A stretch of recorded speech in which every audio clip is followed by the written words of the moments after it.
Hey y'all, and welcome back for another video. If it's your very first time here on my channel, welcome. My name is Bianca, also known as Dr. My Curls, and today's video I'm going to be sharing some tips or considerations that you should think of when selecting the correct pharmacy school. So if you're interested in learning about how to choose the perfect pharmacy school for you, stay tuned. Get your life, plan it out. You can go as far as you can dream.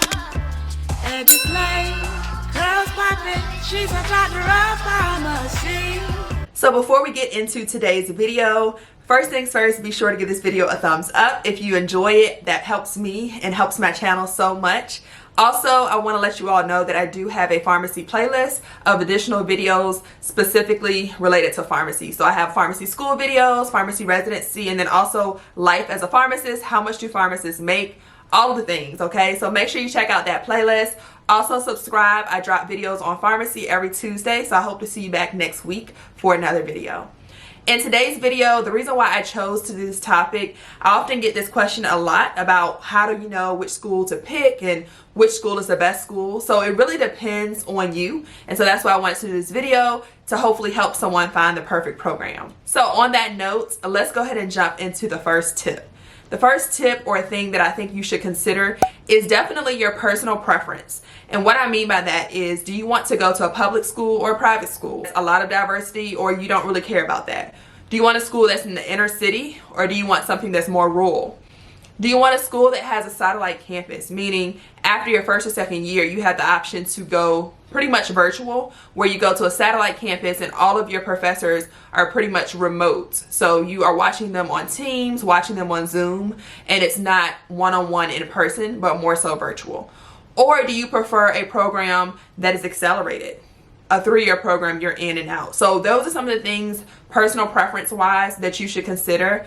One more thing that you should consider is also in-state versus out-of-state. So a lot of that has to do with whether you're willing to travel or live in a different state, but also your financial situation. So do you have extra money to pay? Because a lot of times out-of-state programs are going to cost you more, as well as private programs. So all of that information is located on the school site. So when you go through and look through different programs, definitely check out all the information, and that will kind of give you an overall, will I be happy here? And not so much about the strength of the program, but more so you as an individual, and would you be happy in that location at that program? So definitely, first things first is your personal preference. The second thing I would say is make sure that you know the learning style of the university or school of pharmacy that you are looking at. What I mean by that is a lot of schools have different ways that they teach the material in the curriculum. So sometimes you might hear of something called TBL, which is team-based learning. And what that means is it's very much self-guided by the student. So a lot of times in high school or even undergrad, you'll have a professor come to the front of the classroom and teach a lecture. With team-based learning, the student is expected to learn all of the material and then come into a small setting with a group and talk through the material with one another. So you'll have a facilitator, which will be the professor, in the classroom with you, but it's a small group of maybe 8 to 9 students, if that, and the facilitator or the professor is only there to help guide you. So if you have a question, they might redirect you, but they're not going to sit and teach you all of the material. I hope you're following along. It's kind of confusing if you've never seen that model, but what that means is, as a student entering a program that has team-based learning, you have to be self-disciplined to do the work, because you will have a lot of free time, free in quotations, because really you should be using that time to study. But the way the schedule is set up, you have a lot of open time, okay? You might meet with your group 2 times a week, and that's it. I know, that's it. So the rest of the time you could work, you could also study. So you want to make sure your time management is there if you do choose a program that has team-based learning. However, if you prefer traditional style, which would be lecture-based learning, a lot of programs do offer that as well. So the professor stands up in front of the class, you're seated in a lecture hall or an auditorium, and they go through the material slide by slide. They teach you everything. You're able to re-listen, record the lectures, and those type of things. And the programs will have this information on the website, so it's public domain. Make sure you check that out before you apply to the program. The next thing that I would say consider definitely goes back to personal preferences, but I will speak from personal experience, and that's diversity. I wanted a program where students look like me, where the professors look like me, not necessarily an HBCU. I did apply to HBCUs as well, but I definitely looked at their demographics. So that should be on the website as far as where the students are coming from, what the ethnicity is of the students, and what the class size looks like. If you feel alone already and isolated because no one else looks like you, that could also determine your success in the program or your inner feelings as you matriculate through. So definitely check that out. Also the professors. Check to see if they have professors that are also from different ethnicities and different races. That will definitely make a difference in your experience and your education. Last but definitely not least, and I probably should have put this first, but that's making sure that you check the stats of that university or school of pharmacy. You want to make sure you're checking their pass rate on the NAPLEX. So that's the national exam that you take once you finish pharmacy school to become a pharmacist.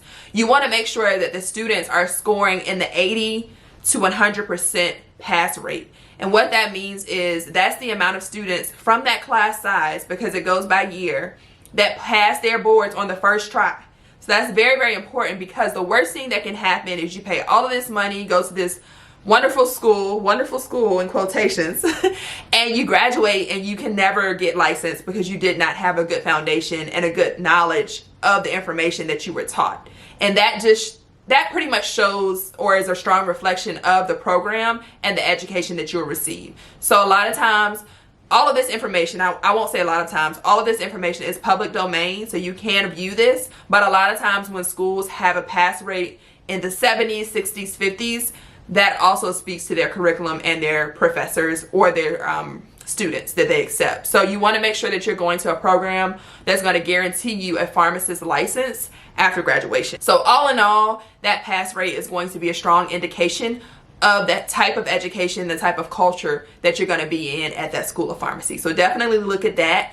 Also, residency match rates. So if you're interested in completing a residency after pharmacy school, you probably want to go to a school that has a higher match rate. What that means is their students are highly sought after in residency applications or in residency matches. And so they're matching to programs as PGY1 residents, as PGY2 residents. So between the residency match rate and the NAPLEX pass rate, pass rate and match rate, they kind of sound similar, but they're two different things. Those are some things that I would check as far as stats for the School of Pharmacy. The last thing I will say is just a general comment, is that a lot of times the personal preference of the school that you choose could also give you an upper hand in some of the experiences that you will have. For example, I chose to go to a school within an inner city. I went to Virginia Commonwealth University, which allowed me to have a lot of experiences and community service opportunities with the underserved, which I always had a passion for giving back to the underserved. So me being in that program allowed me to pretty much have an upper hand when I went to apply for residencies that also worked with the underserved population. They could see that I worked closely with the underserved. Versus if you went to a school that was so far out, I don't know an example of a school, but if you went to a school that did not have a strong population of underserved or wasn't in the inner city, I mean, we had homeless people sitting on the corners as we walked to class. That's the kind of environment that I was in, and so it prepared me to help those patients as a resident and even now as a pharmacist. So depending on what your personal preference is, you might want to choose a school that is known for something similar to what you're passionate about, if that makes sense. So if you're passionate about pediatrics or working with children, you might choose a pharmacy school that's located near a top-of-the-art hospital system that works directly with children. It's like a St. Jude's, that type of thing. So keep that in mind. And also the class size is going to be very important, because that will tailor your education and allow you to get a one-on-one if you have a smaller class size with your professors.